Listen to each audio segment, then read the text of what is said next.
Let's make sure everything is put into place correctly. What is good, my people? What is good, Unc? I see you in the chat today.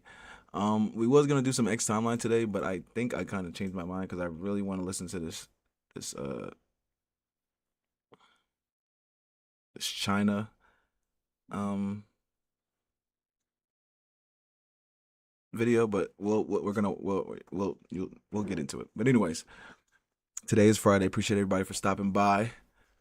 As you know, Israel is still blowing up Lebanon. That's what we're going to talk about today. And I forgot who said it. I think it might have been their general or something, but they was like, but Iran is happy right now. They said they control the strait. We control the economy. US can't do nothing. Uh the US is trying to build like a coalition to stop Iran, but I don't know how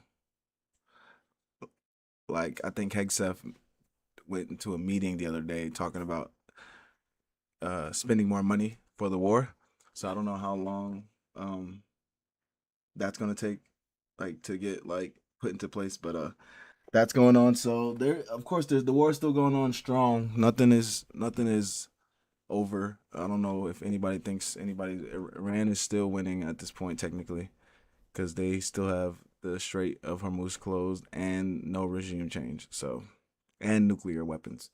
So that is really all I have for the war update. If anybody else has anything, just let me know in the chat. But let's get right into this shit.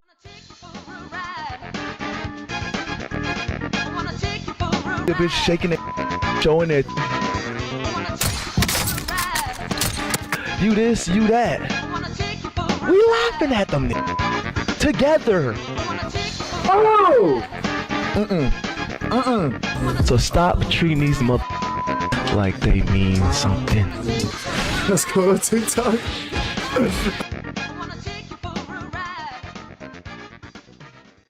All right, so this is second. So yeah, this is Israel is still bombing Lebanon. They're actually we're gonna watch a news excerpt from India from our WION. I like watching them because it's a different side of the world sharing news. So let's see what they have to say about this. Israel's military campaign in southern Lebanon is now entering a devastating new phase, with entire villages and towns being wiped off the map. What began as heavy bombardment has now escalated into systematic demolitions, leaving behind vast stretches of destruction. Lebanon's Prime Minister Nawaf Salam is pledging to reclaim every inch of the occupied territory. In a statement posted by his office, Salam said that the government will work to restore sovereignty, push reforms, and revive the struggling economy. But on the ground, the reality is much different. Waves of Israel. What people don't understand is that Hezbollah was made because Israel kept attacking Lebanon. Like strikes have flattened dozens of Lebanese villages, and Israeli forces are using controlled explosions and bulldozers to reduce the villages to barren landscapes. Our houses were all destroyed. This word destroyed applies to everyone. The young man's house was destroyed. His father's house was destroyed. My house was destroyed. There is no one. All the houses were destroyed.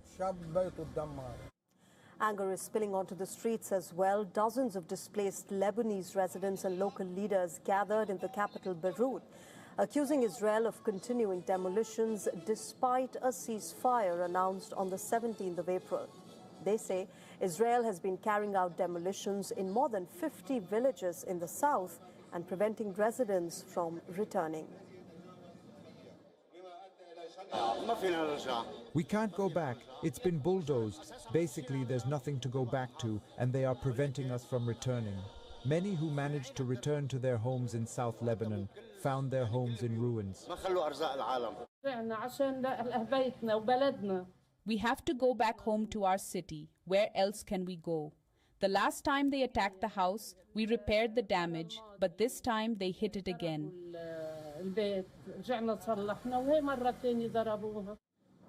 In just the last 3 days, Israeli forces have reportedly issued evacuation orders to more than 20 Lebanese villages.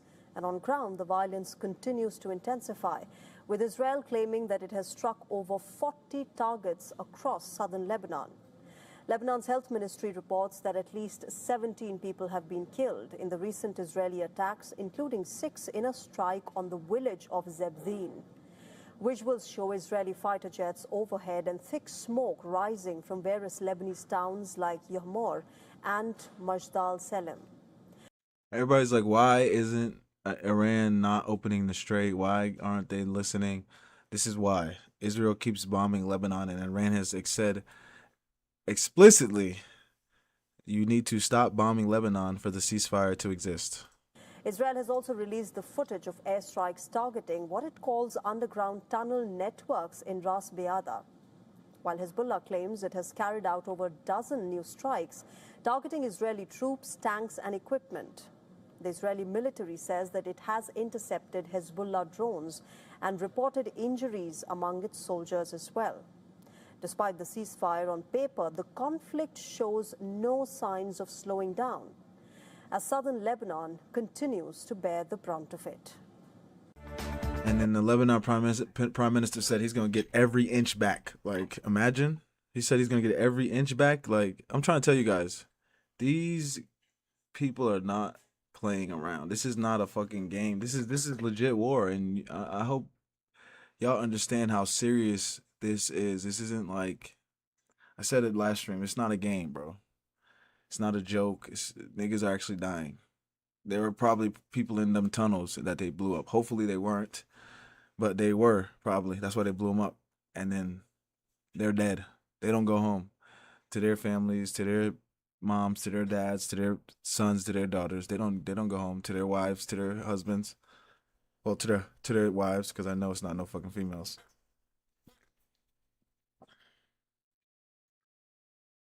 That's why this shit is just stupid. And it's all Israel's fault. And I'm not saying that because I don't like Israel. I'm saying that because that's what Marco Rubio said. He said, if we didn't attack, we knew Israel was going to attack. So that's why we attacked, because we knew Israel was going to attack. It's literally what he said. Perfect. All right. Now you niggas be talking about, oh, China's not bad.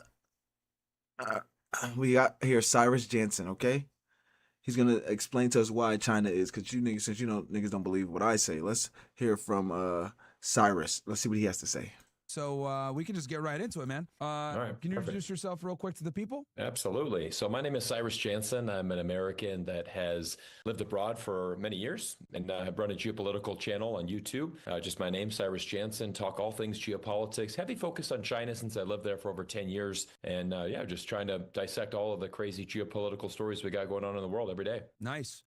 So you and I watched your channel quite a bit, man. I'm glad to have you on the show because I kind of want to let people understand that, like, China's advancing at an alarming rate. They're quickly becoming a very strong superpower. They're catching up. I think we're in a multipolar world now. The days of us being the unipolar power, after the Soviet Union collapse in the early 90s and Desert Storm, etc. I think those days are kind of behind us here, and I think the Iran war is kind of showing that. I guess what we could do first is we could kind of talk about China as a whole, and then we could kind of segue into their involvement with the conflict and how they're involved in the conflict and stuff like that. But go ahead, take it away. Yeah, I mean, I'm happy to discuss China. I mean, it's a country that I first visited in 2007. Had the pleasure of working there for over 10 years. Still do a lot of business in China. Travel back multiple times a year. My family and I would go back every summer. So we go to the southern city of Guangzhou, spend the summers there with the wife and kids. And yeah, I mean, it's a country that's often misunderstood in Western media, often understood by I think many Americans and many Westerners in general. But I think the perception of China is changing. It's changed a lot in the last 18 months with the rise of social media. A lot of content creators going to China. One of the best things that China's government's ever done is about 18 months ago, they started opening up the country, visa-free access to a ton of people. So if you're from the United Kingdom, for example, Canada is now visa-free. United States, it visa-free for us too?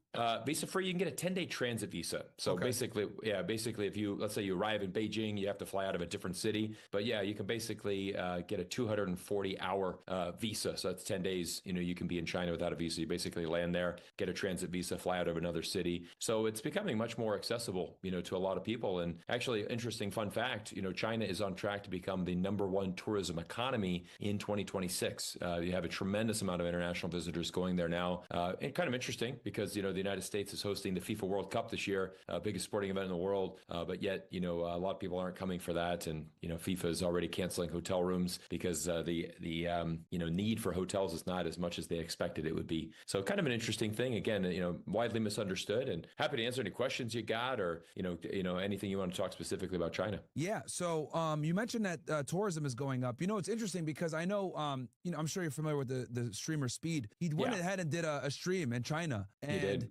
I think that stream really red pilled a lot of people on China, and they didn't realize, they see what they see in the news and in Western media. And it's like, oh yeah, China, nothing works. People are starving. They're very poor. All this propaganda to make it look like they're not, keeping up with the United States and our economic power and our military power. But it's quite the contrary. Can you kind of take us through debunking some of the biggest myths when it comes to China? Yeah, absolutely. I mean, some of the ones that you said there, the Chinese people are, they're poor, that maybe the country's not as advanced, we tend to have an image of China still remarkably, even here in 2026, we have an image of China that's like stuck in the 1970s or 80s. We think of Chinese people wearing the Chairman Mao suits, driving bicycles around. It's a very agrarian society. There's, a lot of poverty. It's a third world country. It's not advanced. It's not developed.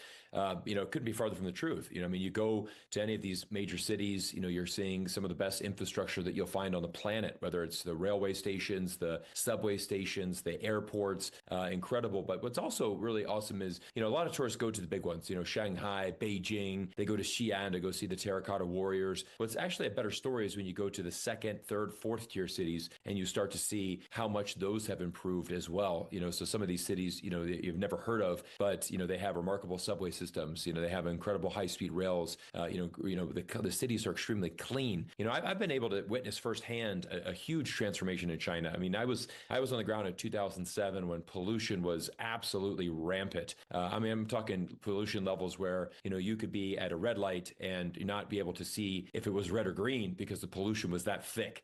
It was crazy. And it was, this was the early days of China, 2007, 8, 9. But, things started to happen. 2008, Beijing hosted the Olympics, very successful Summer Olympics. 2010, Shanghai hosted the World Expo, which is like the World's Fair, a huge event for Shanghai. They really transformed the city for that event. And you just started to see China make a lot of structural changes. And, now they're really leading in a lot of, key technologies for the future. There's a really great report by ASPI. ASPI is the Australian Strategic Policy Institute. Interesting enough, that institute is funded by the Department of State. So to say that it would be like a China ally it's certainly not. It's funded by the U.S. government. It generally has a very anti-China rhetoric, in a lot of its reports. But they came out and they said, okay, there's 64 critical technologies that are going to determine the future of our world. You can just Google this, just put in ASPI, like 64 critical technologies. You can find this report very easily. But basically, China leads in 57 of the 64. And in remarkable, let's say half of those, they have like an insurmountable lead, like an unbelievable lead in this. Even when we're talking about artificial intelligence, we're looking at the research that's being done, the amount of published studies that are being done. China leads all of this. So they have, the world's largest amount of STEM graduates at science, technology, engineering, mathematics. So there's just so much more nuance that needs to be discovered there. And when you go there, you have a very advanced life. You basically everything is run through your phone. There's a mega app called WeChat. You've probably heard of it. Yeah. But essentially, think of like your Uber app, your banking app, your social media. Your entire lifeline is built through one app. So you can pay your electrical bills. You can order, a taxi. You can book your flights. You can invest. You can, connect with your friends. You can share social media posts. Everything's done through WeChat, and it's super fast, super efficient. China's basically a cashless society. Everything is, with this digital payment system, everything is super fast, super convenient, and even things like delivery. You can get things delivered within hours. So it's like Amazon Prime on steroids. As far as how fast China is and how efficient. So yeah, there's just a lot more nuance, and I think what's great. Like Only thing I would say about, like I said, digital currency, and the government controls it. That means they can just take that shit whenever they want to. They could take it if you put physical money in the bank. They could like freeze your account, but like digital currency, you can't even like take it out or like and save it. They literally can just do whatever they want with it. That's kind of uh make everything quicker though, right? Mentioned earlier, with so many tourists pouring into China right now, there's a lot of people. I mean, this is trending all over social media. There's a big trend right now on Instagram and TikTok where people are saying, I'm China maxing. I'm entering a very Chinese stage of my life. They're starting to drink warm beverages.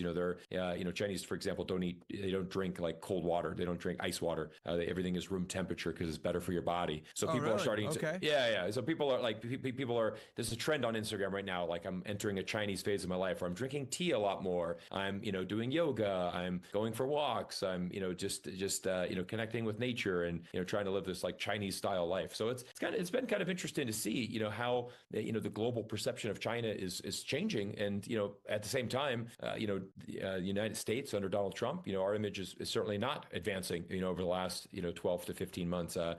Polls across the world show that very clearly that, the United, we kind of live in a bubble here in America where the vast majority of Americans don't travel, they don't own passports. So, we tend to just be in America. We don't really care what other people think about our country. Yep. But, for example, I'm also a Canadian citizen.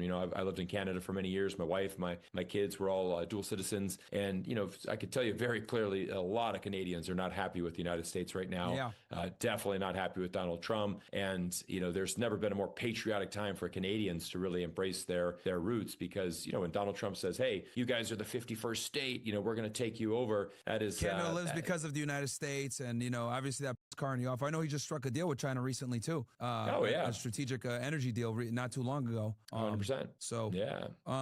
Okay, so real quick, because I got a lot of questions there. So WeChat, you mentioned that. What about the fear of social credit scores? I saw a video where they said there are a bunch of people, Chinese people, are out on the streets, living on the streets, homeless because they have a low social credit score. Is that true? Yeah. Is it not true? What's the deal with that? Myron, I got to be honest, that social credit system, it is by far the most effective propaganda I've ever heard from the United States government because, basically, I would challenge anybody to ask any single Chinese person, what about the social credit system? They're going to look at you and say, what are you talking about? We have no idea what you're talking about. This has been completely fabricated. There's absolutely no truth to that. And it's honestly, it's just hilarious, to just see, one, it's just how effective it is because that is like the number one question I get from people. Well, China has this social credit system where, if you don't have a good credit score, like you can't ride a bus, you can't rent an apartment, you basically are shunned from society. And it's like, yeah, it literally doesn't exist. It's not like the system's there and people are trying to like cover it up. It doesn't exist. It's like a complete fabrication, but it is such an effective propaganda and brainwashing because it is by far the number one question that I get. And it's kind of what most people hear, and they just. Now I know niggas is looking at me like, Anya, why aren't you yapping? Cause like I don't. Let me not say I know China is getting better. I know China's getting better, but I haven't been to China. I don't know. I've never lived in China, so I don't do business in China. So listening to the guy who has and done and seen this and actually been there will be more important than listening to me yap. So I'm not gonna be. This isn't gonna be me yapping the whole time here. This stream, unfortunately. And so again, we always kind of look at China as like, they're so good at propaganda. I gotta be honest, China's not good at propaganda. They're terrible at it. Their propaganda is just so like, blatant, whereas the United States, like no one does propaganda like the US government. Like we are masters We do it of pretty the craft. We do it good. We do it really good. Yeah. And I mean, honestly, the most propagandized people in the world are Americans, because our government says all these things, and it's just half of it's and untrue. most people don't travel. And like you said before, most American, I'll be more blunt about it than you. I say most Americans are.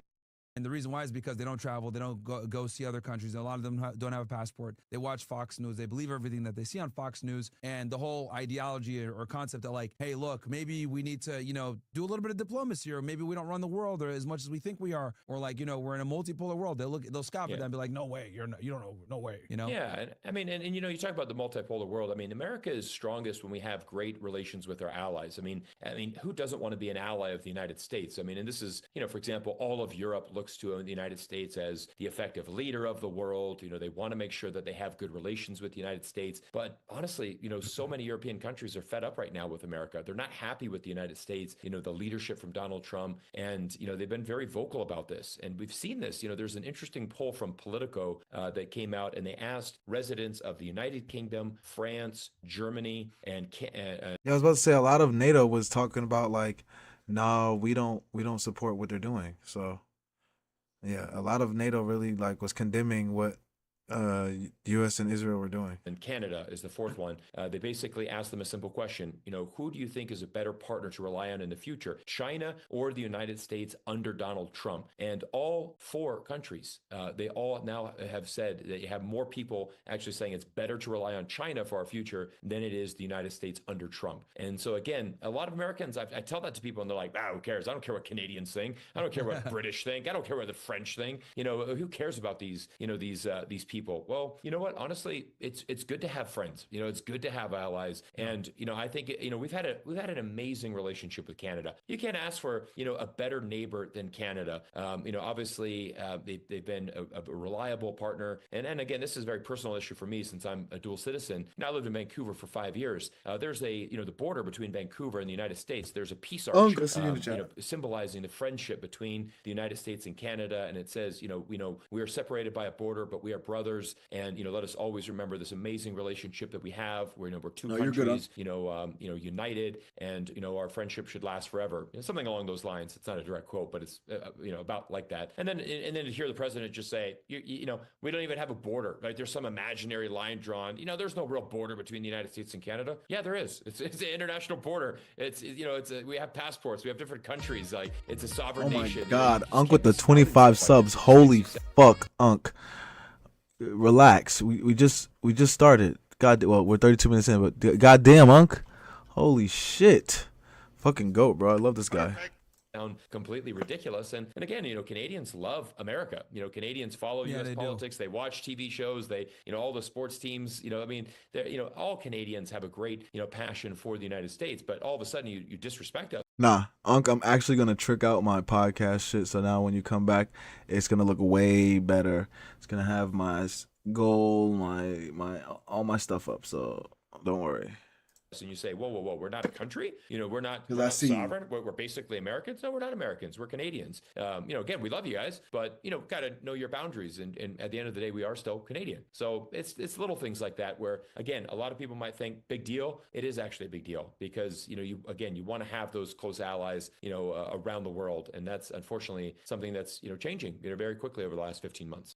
So I'll ask another myth. What about the empty cities? The empty cities. What is the deal with that? Apparently, they said that they built all these empty cities. No one lives in them. All empty apartments. What's the deal with that? There's a really good YouTube video I would suggest people to watch, and it's by the YouTube channel Yes Theory, and very big channel. I think 11, 12 million subscribers, something like that. Yes, but basically, Yes Theory, one word. Yeah, I think so. It might be, but yeah, just type in Yes Theory. Okay. They basically went to the city that was built after Paris. So they basically recreated this Parisian city. They have an Eiffel Tower. They have French style buildings. They built this mega city there, and it basically modeled it exactly like Paris, France. So it's like a carbon copy. You have it looks exactly like that. And so these guys went there, and it's completely dead, right? It's dead. There's nothing around. It's like, man, this is really like weird. It's so weird. And then all of a sudden they realize they're shooting it at like a Tuesday at 12 o'clock noon. So not very busy there. But then as the day got longer and longer, more and more people started to come out, and they started to see children playing in the streets, and they realized they're like, wow, like look at all these kids around, like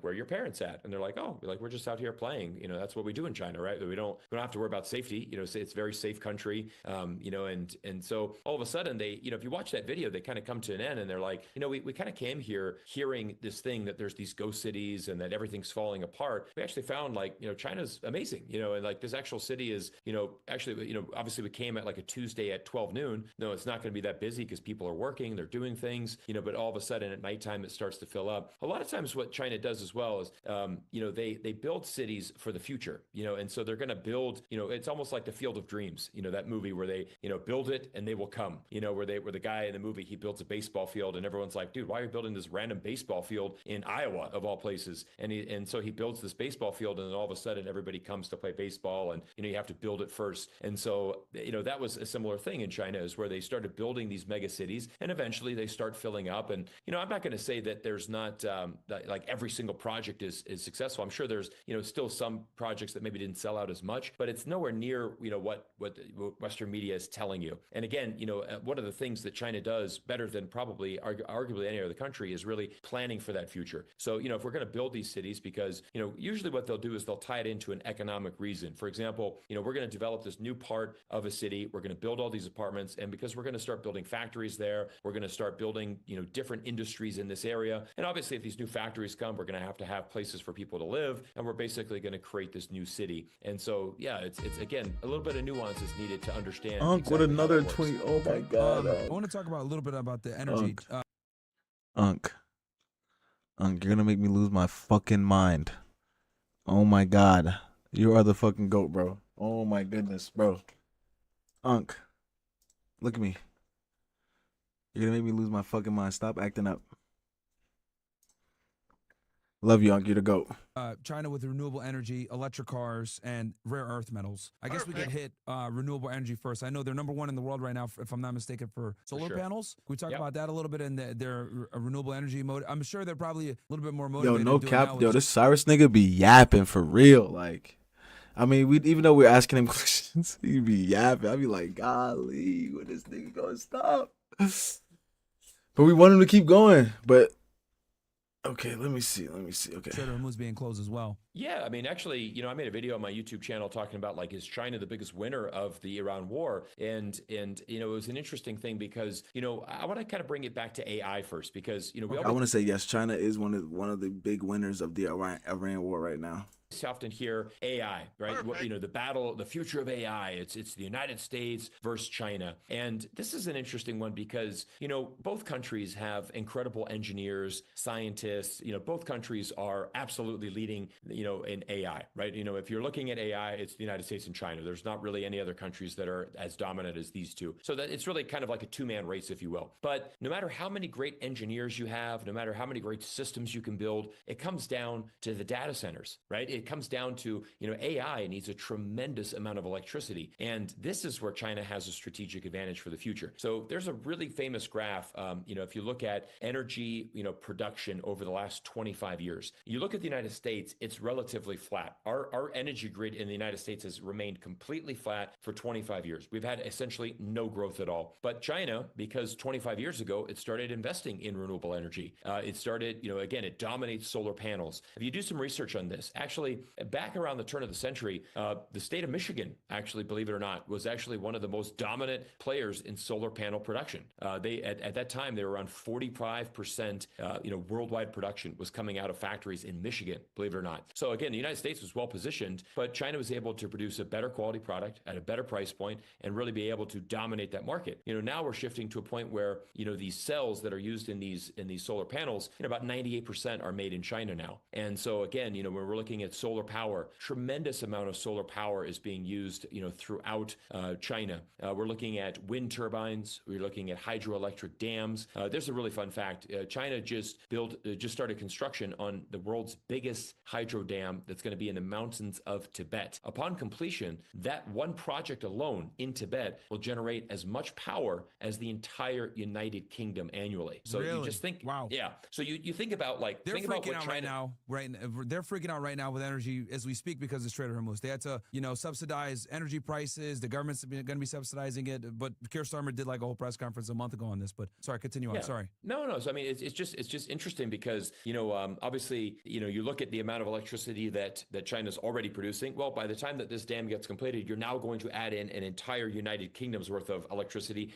to the existing grid. And that's where China is really positioning itself for the future. And again, I think when you're looking at the AI race, United States, we have to do something about this electrical grid. I don't know where everybody's at and where everybody's, with their power bills, but our electricity bills are going higher every single year compared to, what we used to pay 5-10 years ago. And it's going to continue to increase because there's just more demand, right? We have more people here. We have more electricity demand. You look at like these massive, Googles and Metas, who are These big ass AI warehouse. building data centers. I mean, it's a huge, stretch, strain, I should say, on these electrical grids. And, that's going to be a major story over, in the United States over the next 10 to 15 years. And I mean, again, China is, certainly impacted by the Strait of Hormuz. But that being said, they're very good in diversifying, so actually, a lot of people think, oh, okay, China buys 90% of Iran's oil. Yeah, they buy 90% of Iran's oil, but Iran's oil only makes up around 10% of their oil imports. So yeah, they're Iran's number one customer, but it's not like they depend on Iran for that oil. They have great relations with many other countries, and you buy oil from the United States, for example. Small portion. Who's the biggest? Who do they buy the most oil from for China? Russia. Russia by far. Okay. What? How much? Probably 22%. 22%. And Russia produces their own gas. Somewhere there, 22 to 25. Okay. Yeah. Sorry, you were saying more about the renewable energy. Yeah. So I mean, you're going back to that story I mentioned earlier when it was electric cars. On the road. I mean, this was a big story of why pollution actually was being able to be reduced. Again, back in 2007 when I first arrived in China, every single car on the road, it's a gas powered car. But now in China, 60% of the cars on the road are electric vehicles. They dominate that market, and that's a big part of the story of why pollution has decreased. Why there's so much trust in this EV sector. I mean, if you've never ridden in a Chinese EV, there are some of the most incredible cars. I mean, there's a reason why they don't sell them here. I was going to say there's a reason why they don't sell those electric vehicles here. And was something like 30 to 40% of their vehicles now are electric, if I'm not mistaken? 60% of the cars on the road in China right now are EVs. You go to major cities like Shenzhen, which is in the south. Shenzhen is like the Silicon Valley of China. Their entire bus fleet in this mega city of 25 million people, every bus in that city is electric. Right? There's not a single gas powered bus in the city. All of it's electric. If our guests here are interested in seeing the Chinese EVs, great guy on TikTok. His name is Forrest. Someone in chat said they catch on fire a lot. They're hating. Guys, if you guys got questions on China, by the way, get them in right now. OSS guys, especially, get your questions in because obviously, so this is Cyrus's, wheelhouse. So if you guys got questions on China, please go ahead and get them in now while you guys can. But sorry, go ahead. Never trust somebody who likes EVs. The cars catch on fire a lot, but yeah. Yeah, I mean, again, we live in this social media world where we see a car catch on fire, and it's like, oh man, all of the Chinese EVs are terrible. The quality's bad. I mean, how many cars in America catch on fire? It happens. I mean, it's not an anomaly. It's not like it's only happening in China. But it's a similar thing. I mean, we go back to this. Let's go back to COVID 2020. There was a video that went viral where in some local village, people, they were asking everybody to stay inside, and so what one of these local guys did is he literally welded the door shut so that the people would stay in there. So all of a sudden, I hear this comment all the time. Oh, China's a terrible country. During COVID, they welded everybody's door shut, and forced everybody to stay inside. Okay, you've seen one video. Do you think that this is how 1.4 billion people are living in China? You think everybody's door's been welded shut? And again, I'm not trying to say that was right. I mean, obviously it's a wrong decision to weld somebody's door, to keep them inside during the COVID lockdown. But there's also some context there as well. This is not like it's not like a policy came out from Beijing. Hey, we must now weld all the doors shut and make sure that every single person in China stays indoors. Again, but you listen to some of these anti-China YouTubers, they'll totally, take this, and just blow it out of proportion and be like, this is why China is so evil. China's welding the door shut. Everyone's locked down. There's oppression. There's no freedom. And, there's many cities in China that actually during the pandemic, they weren't really that affected by COVID. There was many cities. It was kind of a case by case study, and so many cities were actually open during there. If you went out to Western China, out in other some cities like that, I mean, living normal lives. I mean, I talked to many people over there that were like, yeah, COVID hasn't been too bad over here. Obviously bigger cities like Shanghai, pretty tough. They had a brutal lockdown in Shanghai. So again, it's very dependent on where you are. And I think the biggest thing I want people to understand is you have to have a lot of nuance, when you're looking at China, because the story that Western media is going to tell you, it's definitely not the truth.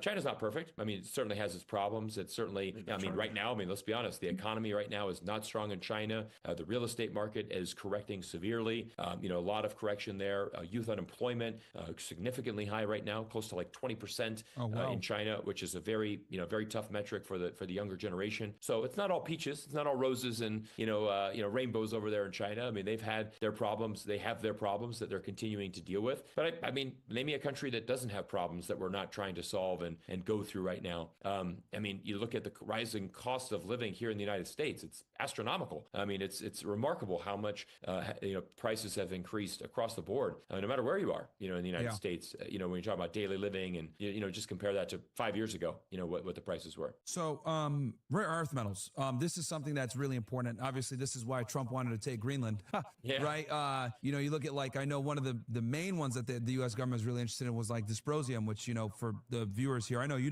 what it is, but obviously it's a magnet that allows you to still operate in very high temperatures. China manufactures or has 90% of the market share, if I'm not mistaken, on rare earth metals.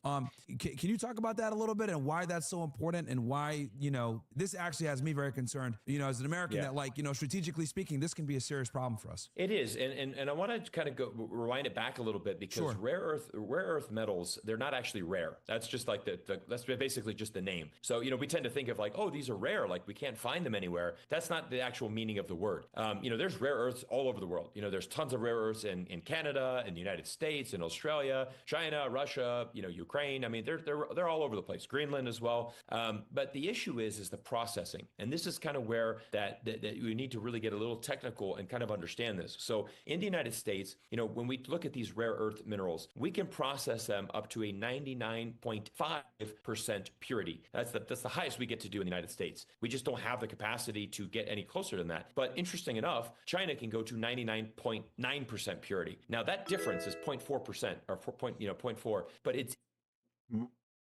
Marley, I see you with the follow. Appreciate you, brother. It's everything when it comes to these minerals. So when you're looking at, for example, the semiconductors and these advanced things that we're using the rare earths for, the magnets, and there's so many different industries that this touches.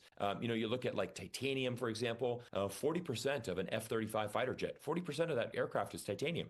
You're looking at some of these minerals, for example, are being used to make the heat shields on the actual aircraft. So it's not the actual metal, but it's the material that's on top of the metal that actually makes it heat proof. Those are the critical elements that we're discussing. So again, only China can manufacture that to 99.9% purity. Now 99.5, 99.9 doesn't seem like a big difference. It means everything. Semiconductors, you can only use 99.9%. So you have to get it processed from China, and they've just built the systems. And this is really, when you go to China and you tour the factories, you see how things are built there. It's the ecosystem that is really, really big. And so again, it's not just about like, well, why don't we just build a factory in America and let's just start processing to 99.9. Problem solved. Well, it's not that easy to do, because it's everything. It's the whole ecosystem and how to get to that level. And again, everything in China, in America, it takes a long time. It's a lot of bureaucracy here. A lot of red tape. A lot of stuff that is very difficult to get past. This is why, for example, when we look at the tariff war, and in the tariff war,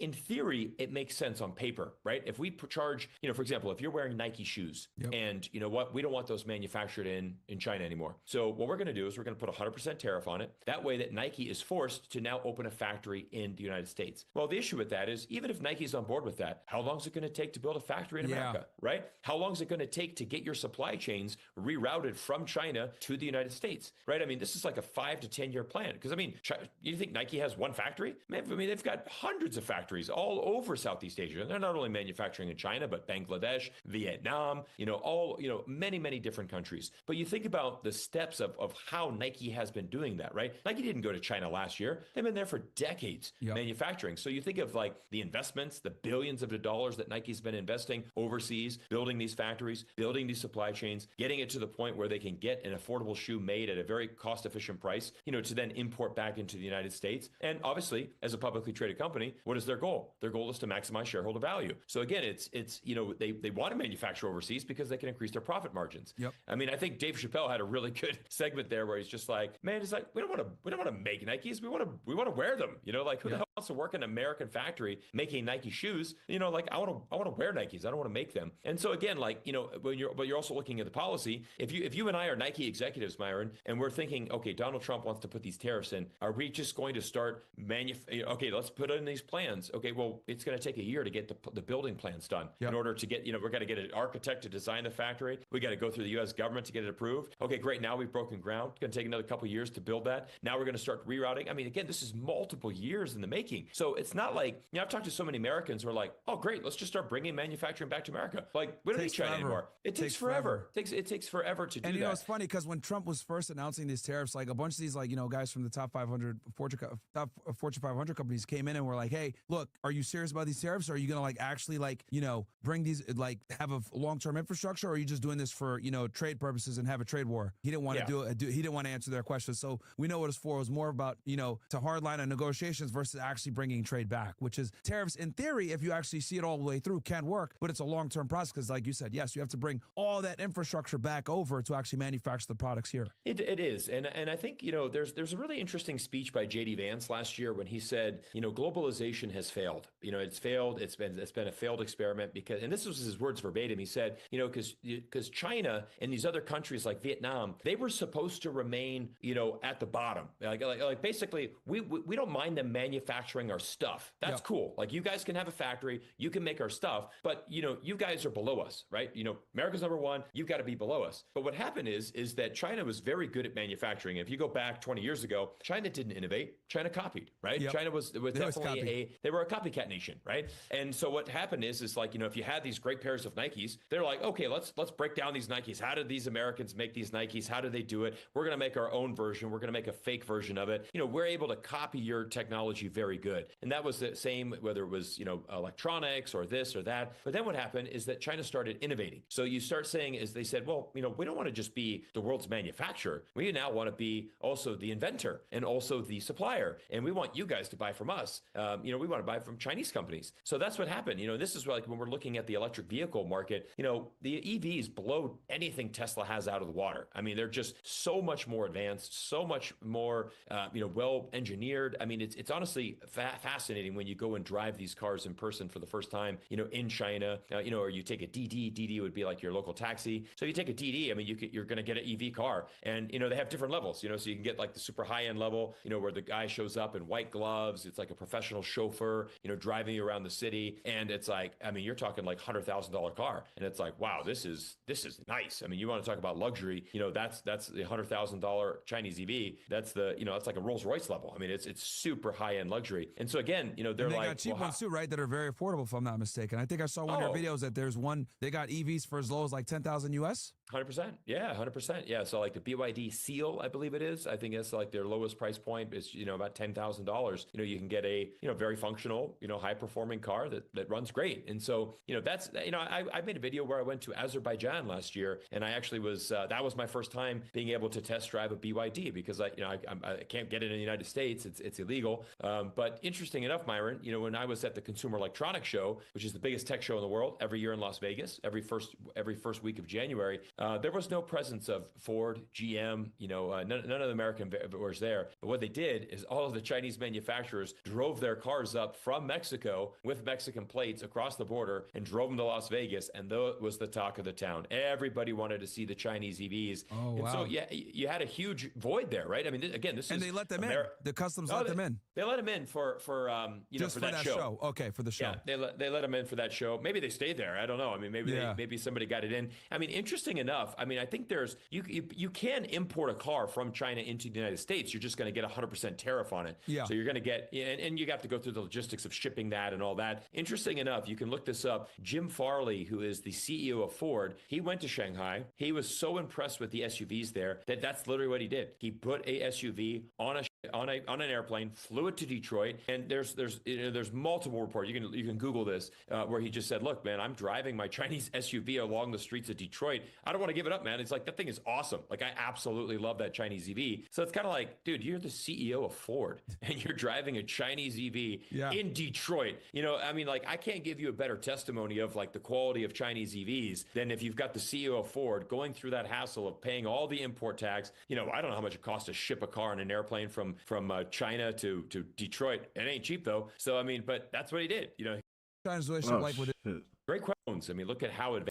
We believe that he went to China gas pump, where you literally let's try to see what kind of technology is going there. You look at battery technology. CATL, that's the #1 battery manufacturer in the world. They've now developed a new battery with BYD where you can actually charge your electric EV like you do at a gas pump, where you literally plug it in, and within 3 minutes, it's gone from 20% to about 80%. Not a full charge, but man, 3 minutes you can charge it from 20 to 80. I mean, that's not much longer than it takes you to fill up your tank of gas. Yeah, but that's what's happening in China right now. So again, that technology doesn't exist in America. That technology is not American engineering. That's again Chinese engineers that have developed that technology. You look at drones. I mean, look at how advanced the DJI drones are. DJI, massive company out of Shenzhen, the Silicon Valley of China. Again, just really incredible stuff that we're seeing out of China. That again, I mean, you need to go there. You need to experience it. You need to see it for yourself. And I think that's kind of when you mentioned speed. I showed speed when he went to China. He did a really good job of just really live streaming. I mean, he didn't have an agenda. He would stream for 6-7 hours, go on the metro system, go here, go there, do this, do that. And this is Asia in general. Like Japan has this, South Korea has this. Like, it's just cleaner and safer than America significantly, right? Like, this isn't just a China thing. Like, Asia in general, for a lot of these countries, like, it's safer, cleaner, no better public transportation. Oh, absolutely. I mean, the safety is a big thing. I mean, I think that's, for me as an American that was living over in China for a long time, that's one thing that I just always. Okay. Yeah. Basically, China glaze. I didn't know we was going to do this for an hour. I didn't know it was going to be this bad for an hour. Okay, I get it. Yeah, okay, I get it. Okay, yeah. Basically, China glaze.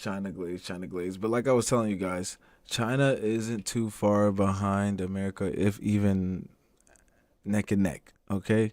They are definitely doing things to advance and get better because they are tired of being made fun of and being the second place. Nobody wants to be second place.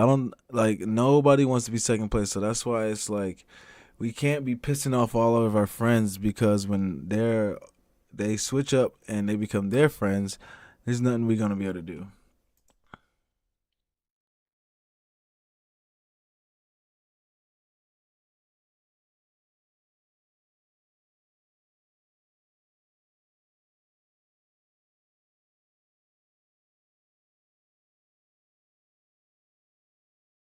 Okay, Albania is taking yay. That's not bad.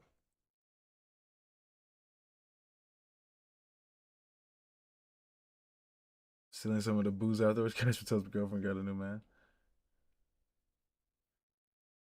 The Kirkinator.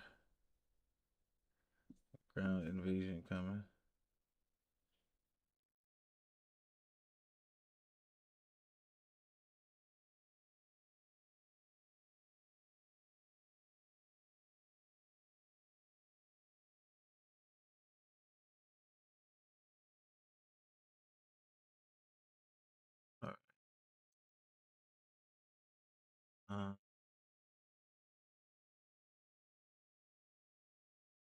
What?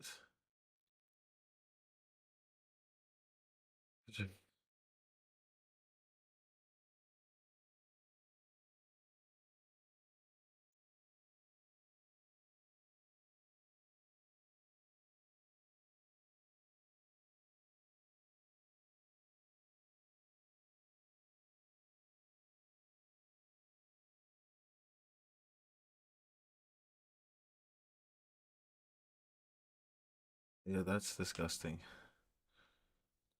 Sneagle gets into a heated debate with his tour guide in the Philippines after he says he doesn't wear traditional attire like the Barong Tagalang because he's Muslim and only follows Arabic culture.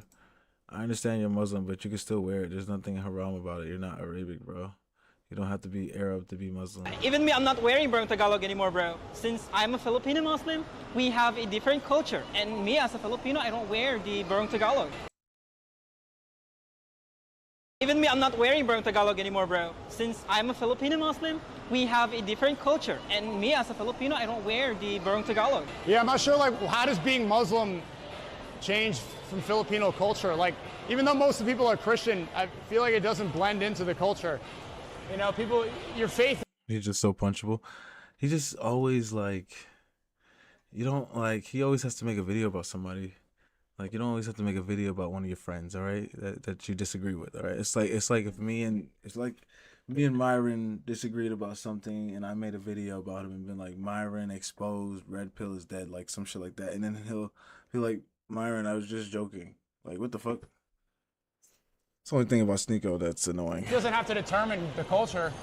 I'm not determining the culture, bro. But you keep saying I'm Muslim, I don't know. Yeah, really. Okay, I'm looking to get a barong Tagalog. You want one too? No. Really, I'm not wearing. Oh yeah, Look. because you're. Well, I understand you're Muslim, but that doesn't have to identify what you can wear. Really, shirt. I'm not. I don't like it. There's nothing haram about wearing I'm not. I don't say like I hate it, but I'm not sure why.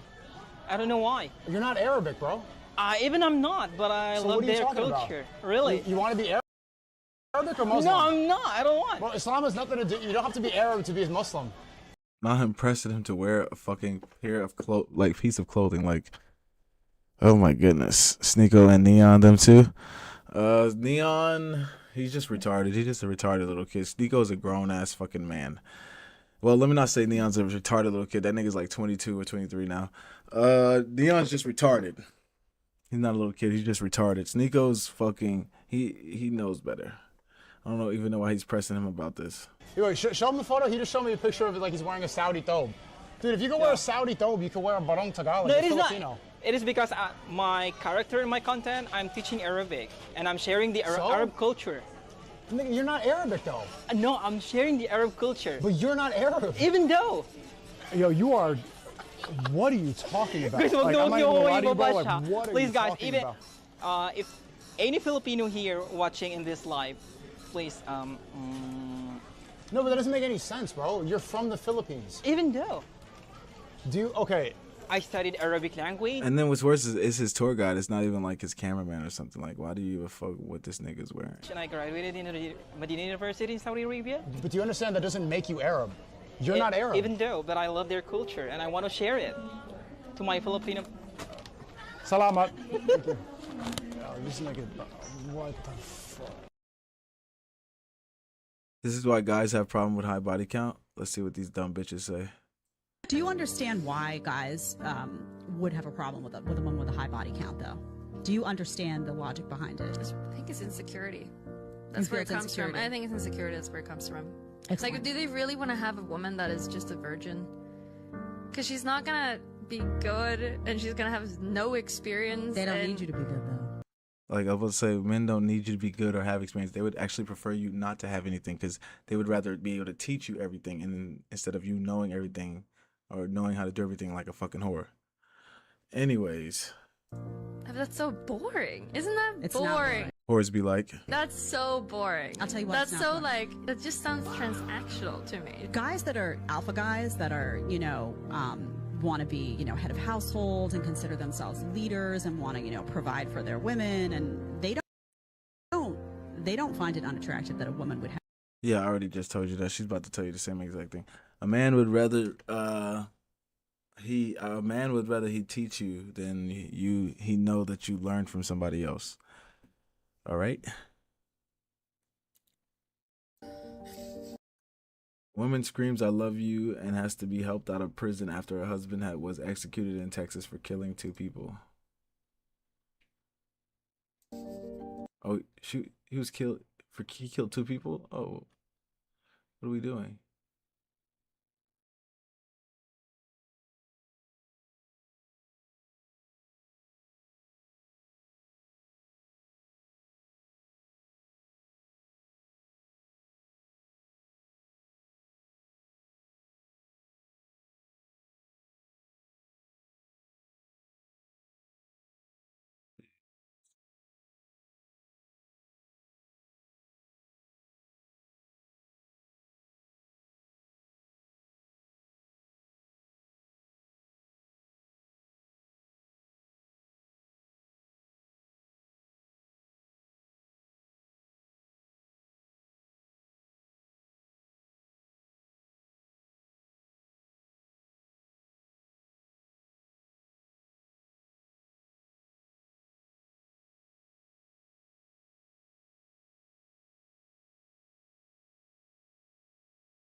Bro could not unholster that shit.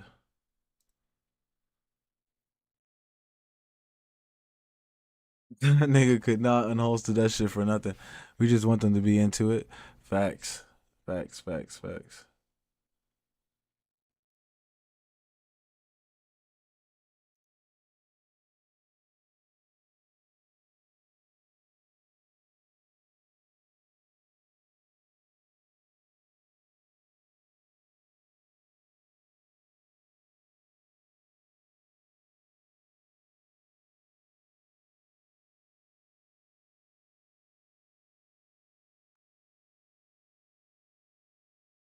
Okay, okay, okay. Not human not human torch. What's this nigga name? Fuck. Uh God damn, I forgot this nigga name. I know this nigga name though. I know this nigga name. Fuck, I forgot this uh God damn it. I feel so bad.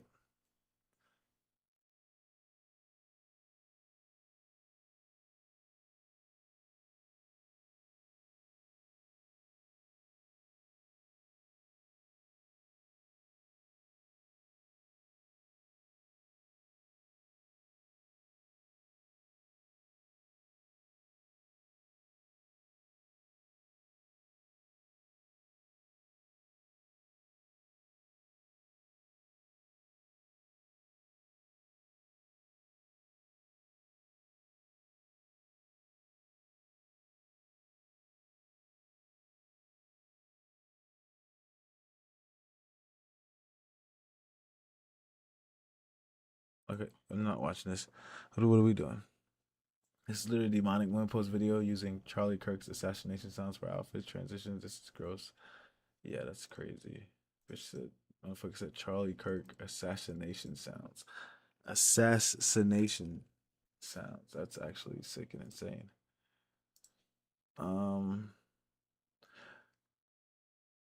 Not the nigga in the fucking doggy in the dog shit. God damn it. For months, and he doesn't want to commit to you. Let's go ahead and get to the next story here. The next thing I want to show you guys, which is basically this Shakira. So I'm going to go ahead and let this video play for you. Which is why we didn't watch this in the beginning, because this is like basically X timeline. Guys, real quick. This one is wild. All right. So I'm going to play this for y'all. You go on a date. He's great. He's sweet. Great eye contact. Chemistry, I think's there. Have a good time. The whole conversation is about how he's ready for a family and he's only looking for a woman who really wants kids. That's the tone. I'm like, great, someone who's serious, who wants a relationship. Fast forward a few dates. It's getting kind of serious in my little pea brain. You know, introduce each other's dogs. We're visiting each other's places. You know, it's getting in this pea brain to the next step. You don't want to know what's going on in his pea brain. So fast forward again. We're having great long walks, great weekends. I haven't heard we fucking yet, so I don't know what he's doing. I don't know why he's wasting his time, but I haven't heard we fuck it. We had sex. I haven't heard that yet. A couple months go by, having really good, serious talks. One could say there's a little bit of love bombing in there. There's a little bit of future faking in there. So, a couple months go by, you're doing one of your 4-mile walks, you're holding hands, the dogs are sniffing the grass, the sun is setting, you're only in mile 1 of the 4-mile walk, mind you. And, innocent female thought bubble, I say out loud, silly me, I go, so, are we kind of gonna delete the apps? Are we kind of exclusive? What's the plan, Stan? I mean, I don't want to pigeonhole you, but it's been a few months, and it seems to be going well. And I'm letting you into my safe space, my emotional, this is my favorite place on earth. Now, notice how she didn't give him a chance for a while. Then she finally gave him a chance, right? And they're seeing each other for a few months, okay? That's very important to note. And I don't just let anyone hear. It was already fucking whole I'll never time. do that again. Hopefully. Spoiler alert. And He better have been. this man looks at me dead in the the eye, still holding my hand, and says, Waste you this know, goddamn time. I don't think so. So let's go back to, so basically this girl gets this guy, right? The guy chases her around, wants to get in a relationship with her. He doesn't give him the time of day, right? She finally gives him a chance. He dates her for a few months, and she asks him the proverbial, what are we, right? Let's rewind this a little bit. So basically, wait. Is he gonna replay And it? as usual. Okay, so no. So basically what happened was, like he said, he didn't give her the time of she didn't give him the time of day. He basically got his revenge. He got him some consistent coochie for a couple of months. He said, "You're gonna play in my face. I'm gonna play in your face." Played in her face for months. Got some consistent coochie, and then let her off easy. That's a successful mission. That's a successful one. Was like expected. What is she doing? Another chick in a car complaining about men on TikTok. Every single time, bro. Never fails. Say out loud, silly me. I go, so are we kind of gonna delete the apps? Are we kind of exclusive? What's the plan, Stan? I mean, I don't want to pigeonhole ya, but it's been a few months and it seems to be going well. And of course, she has this annoying filter on with an annoying voice. Letting you into my safe space, my emotional, And a bunch of makeup on, as you guys can tell from her hand versus her face. my favorite place on earth, and I don't just let anyone hear. Stupid me, I'll never do that again. Spoiler alert. And this man looks at me dead in the eye, still holding my hand, and says, you know, I don't think so. I don't think I want a relationship. I don't think I want to be exclusive. Yeah, he definitely was fucking her the whole time. I don't Shout out to wanna Unc be for with being you. right. I don't see a future. Perfect. And I'm like, it was kind of like, you know that meme where it's like the buffering. That was me. I'm like buffering. So my little brain, I'm like. She's like, fuck, I've been fucking this nigga for months, giving up my coochie for free, and he don't even want me. Oh my God. Bitch, you shouldn't have played with him. That's what I be trying to tell you bitches. Look, if you ever talking to a nigga, if a nigga's, okay, now let me rephrase that. If a nigga's ever trying to talk to you and you play in his face and you play him, don't go back. That revenge is gonna be lifelong, might ruin your whole life. Don't go back, okay? If you waste a nigga time and you act like you don't want him, and then you try to act like you want him later on, he's going to fucking, like, the revenge is gonna be crazy. I'm trying to tell you, you're gonna if you don't never imagine she never asked how long that nigga would have been just fucking for free. Jesus. This is what makes you bitches just dumb. Just stop. Don't act like a nigga ain't shit, then go fuck the nigga. Come on. I literally had a bitch get mad with me because I said I don't like them European with armpit hair. Oh, hell no. Bitch told me it's natural. I said natural doesn't equal normal. Bitch said it's natural. That bitch is crazy. Oh my God. Armpit hair? Oh my goodness. That's disgusting. Oh my God. And I could just, and it was probably thick too. I'm trying to tell you, those bitches need to be studied. We need to study those stink bitches because they have to stink. They have to fucking stink. There's no way that you have that much armpit hair and you don't fucking stink. There's no way. They have to. We have to study these bitches because they have to fucking stink. And then we have to explain to them, you fucking stink. You can't do that. We're only on mile 1 of 4. My only thought at that time is, get me out of here. Get me out of here. I'm like, Immediately makes herself a victim. Immediately, as usual, get me out of here. Watch what she says next. I think it's just like being adopted and, I don't know, being a tourist or just being me and having lived in New York. I need to always know there's an escape hatch. Like, where are the exits? How can I leave? A woman who's always needs to know the escape hatch is never really in the relationship to begin with. Okay, so any bitch that says some shit like this, red flag. If she says I always gotta have, because if you have one foot in, that means you have one foot out. That means you're never really committed all the way in. That means you're never really giving your all. If you're not giving your all, that means you don't really fuck with the nigga. If you don't fuck with the nigga, that means you're gonna cheat on him or disrespect him. If you disrespect him or cheat on him, there goes the relationship, unless he's a cuck. I couldn't leave. There was the only Exactly. way out was finishing this 4-mile walk. And I'm like, and this person stuffs at my house. I'm like thinking to myself, I wish I could like in Sims, I wish I could go to my house before we go back there, remove all of his materials and put them outside in front of his car so that I didn't have to. You know what's funny? Like, she's losing her mind. She's crashing out basically because this guy isn't sure if he wants to commit to her. And what does she do? She basically validates like why you shouldn't commit to her. Like, you know, it's kind of funny how like women do stupid shit like this and they wonder why they're single. Like, what she doesn't realize, she's not asking herself the right questions. And I said this also in my tweet. He didn't want to commit to you because it's your fault, because you suck. Like, if he dated you for several months and he doesn't want to commit to you, that's your fault.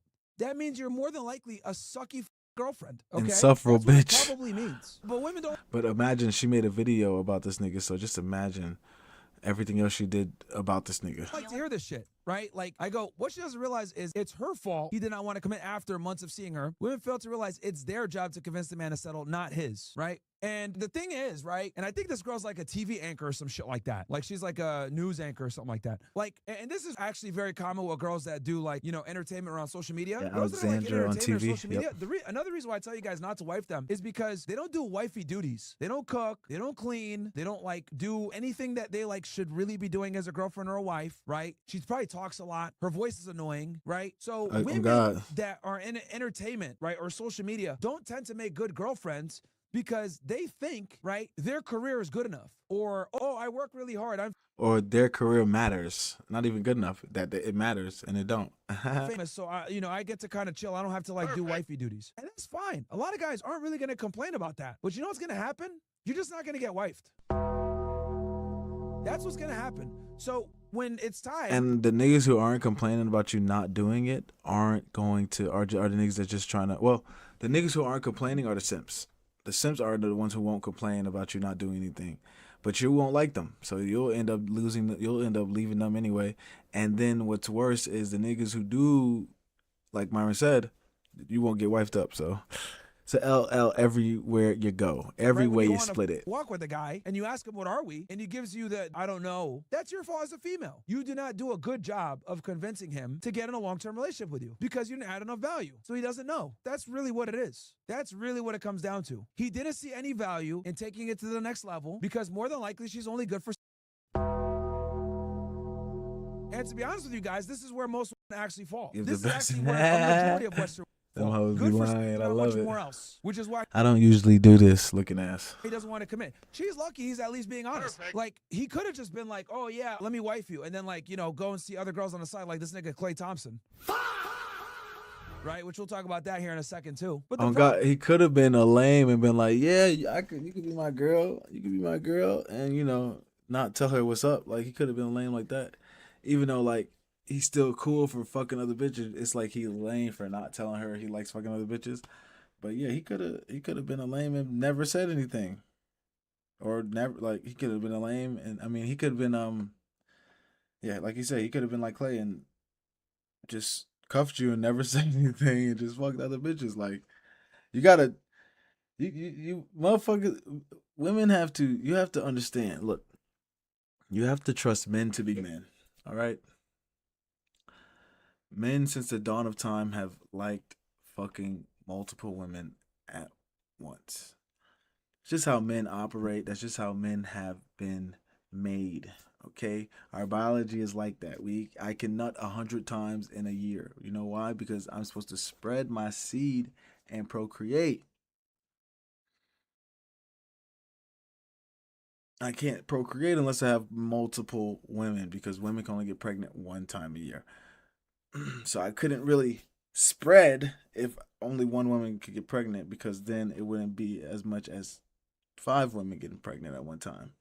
So, like I said, men were built to have multiple women. if you as a man don't want to do that, that is perfectly fine. I don't force men to, go out and have multiple women. If you don't want to do that, that's fine. I'm all about choice. Okay, so if you want the choice to go have multiple women, go ahead and do it. But if you don't want to, you don't have to. But I need women to understand men have done this forever.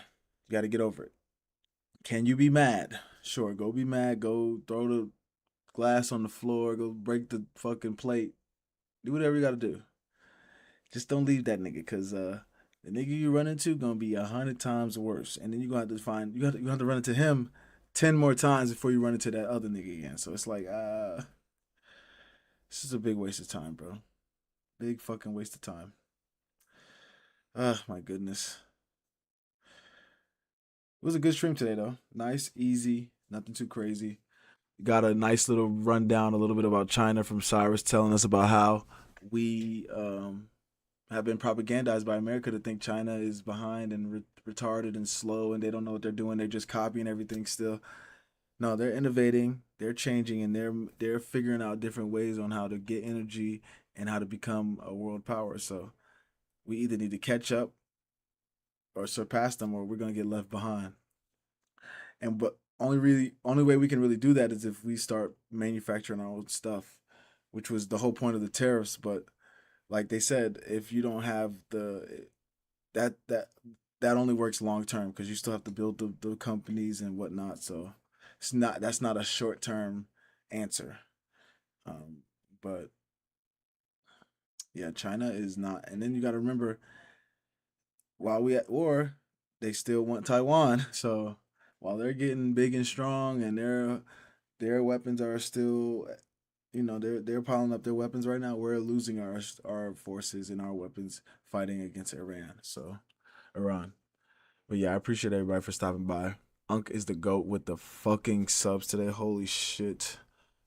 Unc, bro, you gotta fucking, I'm gonna jump your ass. Now stop. Unc is the fucking GOAT. I appreciate you, brother. You are a real one. We will be live Monday. Hopefully nothing crazy happens over the weekend. There's no ceasefire because Israel's still bombing Lebanon. So Strait is still closed. So hopefully nobody gets bombed trying to go through it. And the weekend, we survived the weekend. But Iran said they're not letting up, and the U.S. said they're not letting up. So we got to see what goes on and what happens during the weekend. But hopefully we survive during the weekend. But yeah, we'll see y'all boys on Monday. Appreciate everybody for stopping by. Shout out to Unc for chatting with me today, and shout out to Marley with the follows. I will see y'all boys on Monday. Peace.